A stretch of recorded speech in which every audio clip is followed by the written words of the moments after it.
Episode 3 of the PCC World Shoot, US against the world. I'm Hunter Constantine, and welcome to the channel.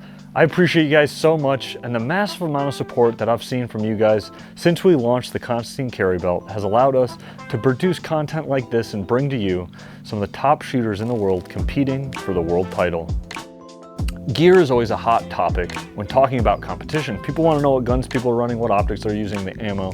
What matters most is the connection that the shooters have with the gun, and Mean Arms teamed up with Unrivaled Technologies to create the Mean Maul, which is a lightweight PCC with a revolutionary bearing delay upper. It's very exciting to see these shooters use these guns, develop these guns, and perform with these guns. So now let's see how they're made. Georgia, Georgia, the whole day through, just an old sweet song keeps Georgia on my mind. Georgia on my mind. I said, Georgia. A government agency actually came to us to discuss using the Endomag because they basically didn't have rifle ranges, and they needed a way to be able to train, use a standard platform and still keep the same manual arms, but be able to use it in a pistol range. First thing we started with was the loader. Started out with a loader. We started out with AK parts, which a lot of people don't know. We started out with furniture for the AR and AK, a lot of OEM parts. It's actually an overmolded grip. It has a rubber outside.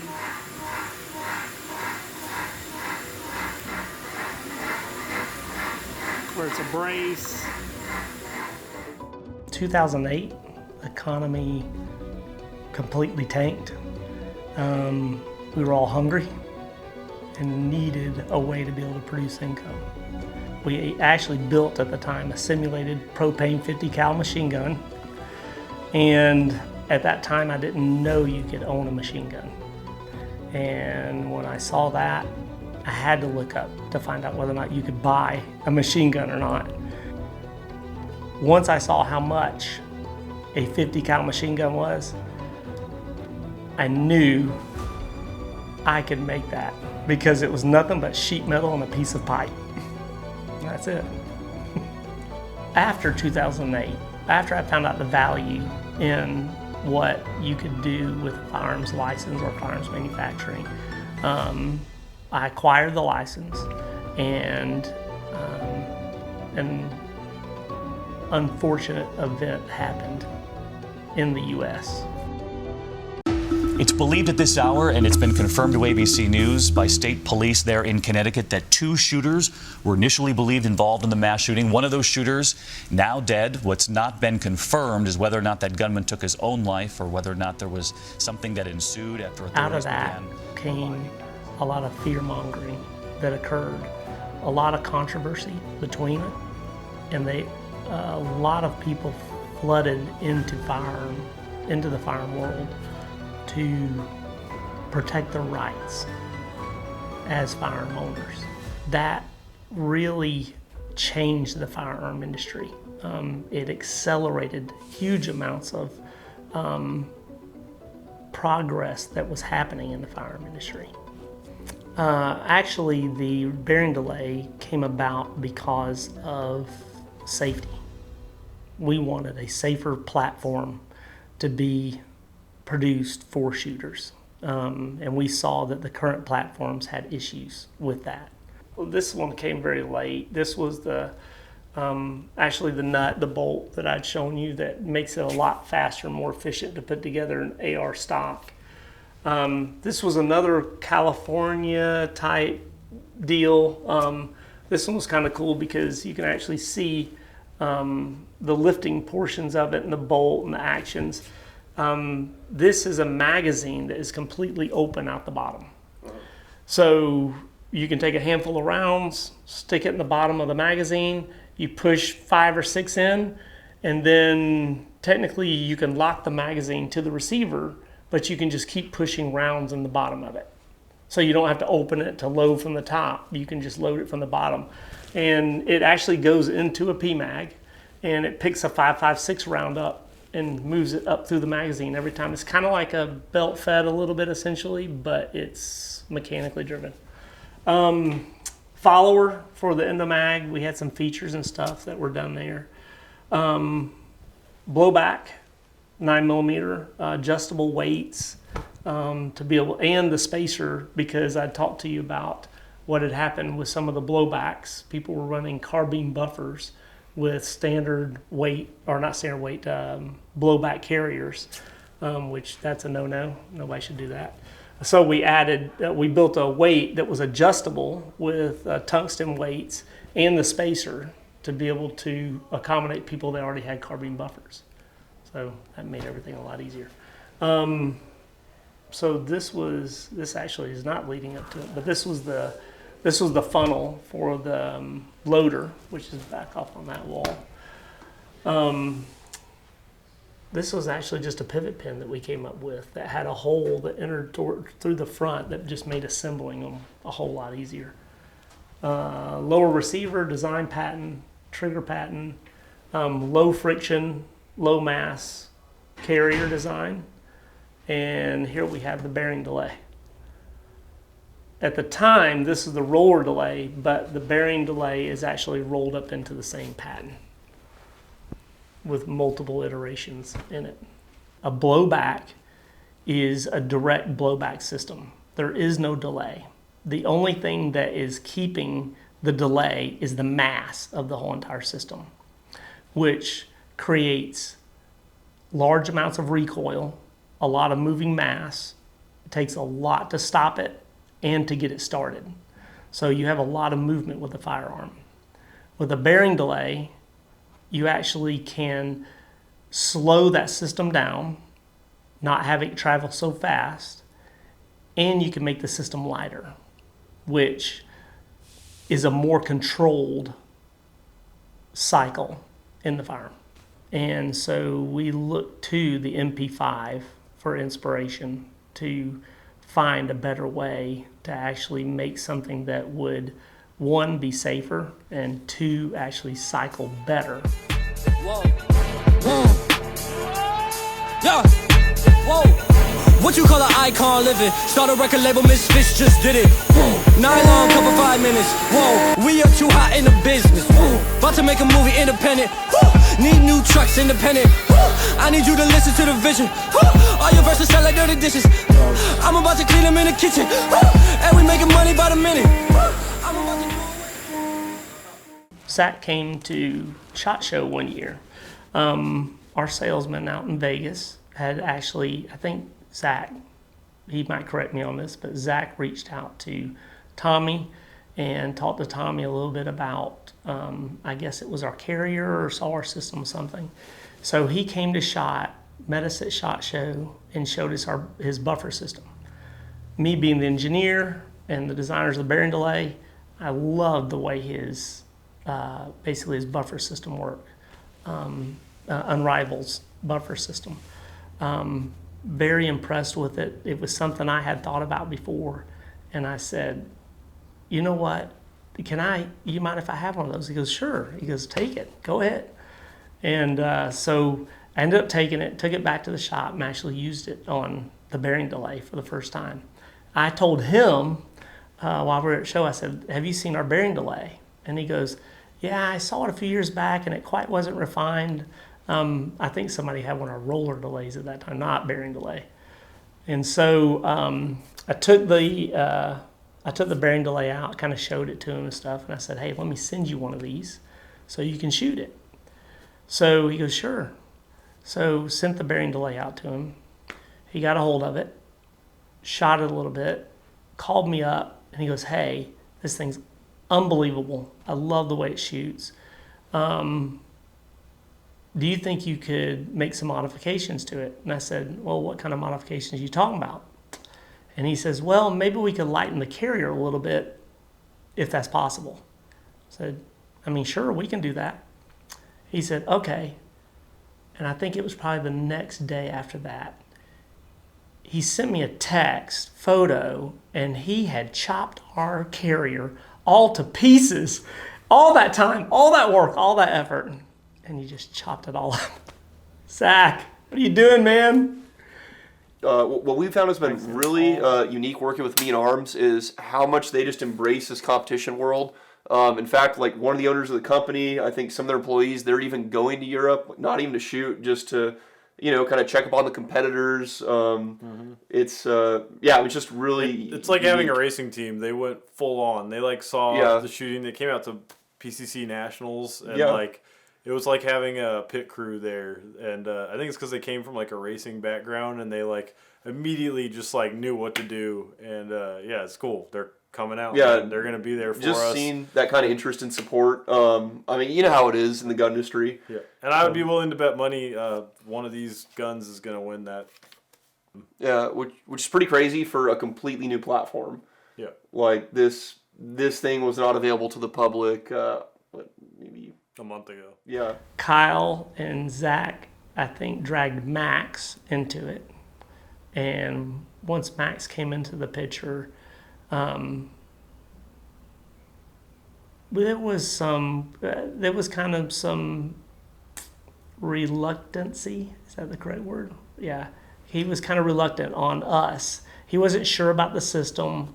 Of course, he was running the JP5 at the time, and he wasn't sure what he wanted to do. So obviously we sent him an upper, got him an upper. He shot it, and we ended up at Nationals. Yeah, you know the drill.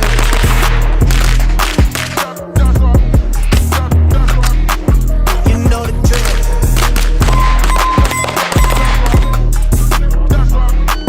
You know the drill. I'm a tip-top, they ain't tip-top. I'm a fix it, you know the drill. 2024 PCC National Champion, Max. When I first saw Max shoot at Nationals, it meant nothing to me. I had no reference at that time because we had no idea what matches were. We didn't know what speed even meant. We had gone from being in situations of the slowest shooting individuals, being in the military and commercial use, to seeing Max, and we rarely even saw the military people shoot. So we went from no reference at all to seeing Max shoot.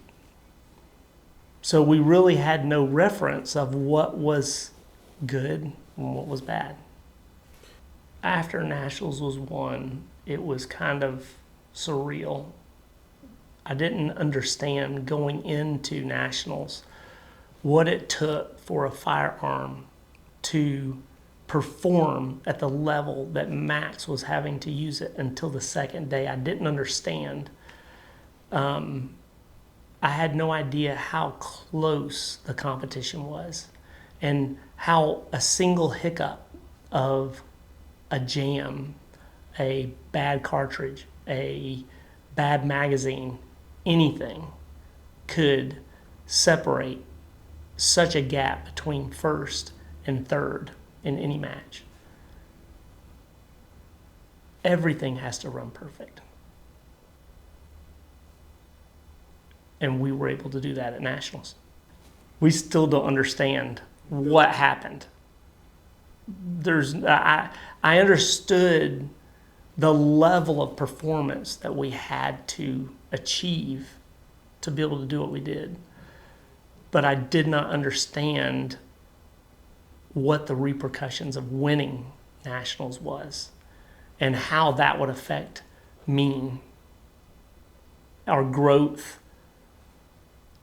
our connection with customers, and how widespread in that community we would grow. I had no idea. The sales didn't change. It was kind of consistent, and we weren't so focused on winning nationals because really matches, we didn't still understand matches. So Max winning nationals didn't affect us as much as we thought it would by bringing him on. What really affected everything was Worlds and how other competitors viewed Max. Once other competitors viewed Max in the light, I guess, that he produces. So is there any pressure at all? Oh my God. Is there any pressure? Give me a break. You gotta be kidding me. There is so much pressure. On who? On me. There's no pressure on me. The firearm's going to work. Firearm's going to work. It's the shooters and the ammo. That's what I gotta worry about.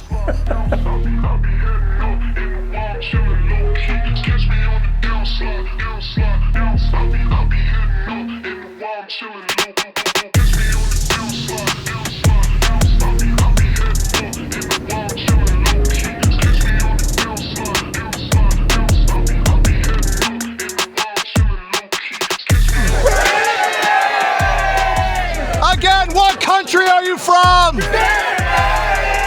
Let's go! Where are you from? Let's go, baby! All right, let's hear it. Where are you from? Come on, let's go. Give it to me. Wow! Mr. Alan Joy, Sponsorship Director. Mr. František Koudela, the Mayor of the City of Znojmo.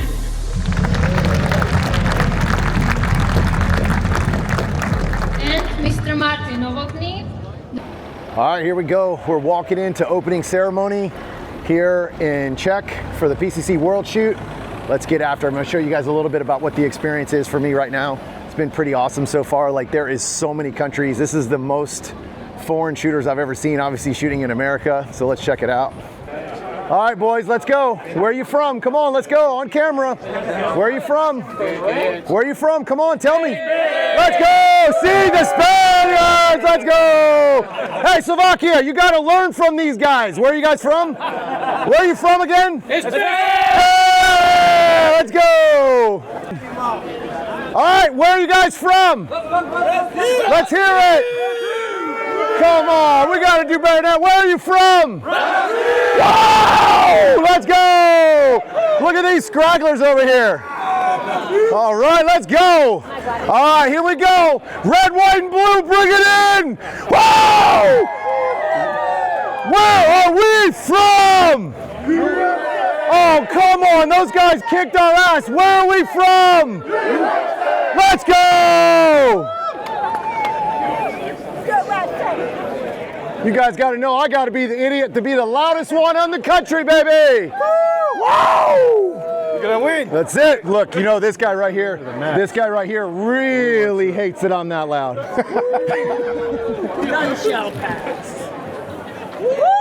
Come on, let's go. Yeah, let's go.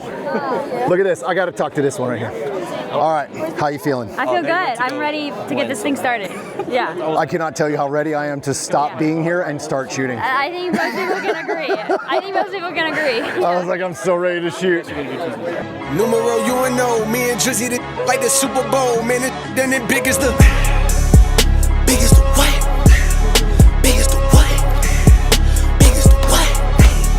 Big as the Super Bowl, but the difference is it's just two guys playing that they did in the studio. usually send they verses back to me and they be terrible, just like a 2-year-old. I love a dinner with some fine women. When they start debating about who the GOAT, I'm like, go ahead, say it then. Who the GOAT? Who the GOAT? Who the GOAT? Who the GOAT? Who you really rooting for? Like a kid that had bad from January to November. It's just you and Cole.